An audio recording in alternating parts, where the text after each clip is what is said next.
गुनाह की वजह से क्या क्या होता है। सबसे पहली चीज, इंसान अल्लाह के पास गिर जाता है, इंसान की हैसियत खत्म हो जाती है। आदमी जब गुनाह करता है, नौजवानों गौर से सुनना, आदमी जब गुनाह करता है अल्लाह के पास गिर जाता है। लोग देख रहे हैं नहीं देख रहे हैं वो अलग बात है, अल्लाह की निगाह में तू गिर गया है, तेरी हैसियत खत्म हो गई। अल्लाह के रसूल की हदीस है सल्लल्लाहु अलैहि वसल्लम, गुनाह करने से बच, इसलिए कि गुनाह की वजह से अल्लाह की नाराजगी तेरी जिंदगी में आ जाती है। दूसरी बात, बहुत सारे बड़े लोग भी आते हैं, बहुत सारे छोटे बच्चे भी आते हैं, याद करते हैं दिमाग में रहता नहीं। कुरान की कुछ सूरतें हमने हिफ्ज की हैं, वो सूरतें जहन में नहीं रहती।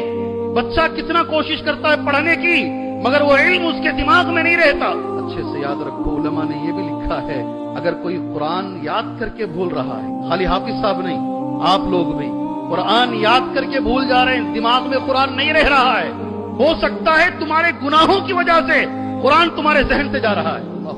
इसलिए कि गुनाह के साथ, अल्लाह की नाफरमानी के साथ इल्म कभी नहीं आता, कभी इल्म नहीं आता, याद रखो। तीसरा नुक्सा, क्या भी करूं हजरत, कोई चीज हाथ में नहीं आ रही, कोई भी कारोबार कर रहा हूं, कोई कारोबार हाथ में नहीं आ रहा है। और आपका एक लफ्ज है, हमारे मुसलमान मुझसे कहते हैं, हाथ को आता है और मुंह को नहीं आता। क्या भी करो, कुछ भी साथ नहीं आ रहा है। मैं आपको नबी की एक हदीस देता हूं, बेशक आदमी को अल्लाह कभी रिस्क से अल्लाह महरूम करता है, नहीं देना चाहता उसे, वो जिधर जाता है अल्लाह महरूम करता है, जो इंटरव्यू देता है उसमें अल्लाह नाकाम करता है, उससे कमजोर बच्चे आगे बढ़ जाते हैं, ये बस बेकार ही रहता है।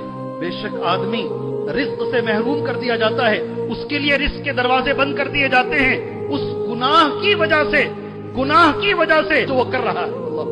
गुनाह से रिस्क खत्म हो जाता है, गुनाह से इल्म खत्म हो जाता है, गुनाह की वजह से सुभान अल्लाह, अल्लाह की निगाह में आदमी गिर जाता है। सुभान अल्लाह।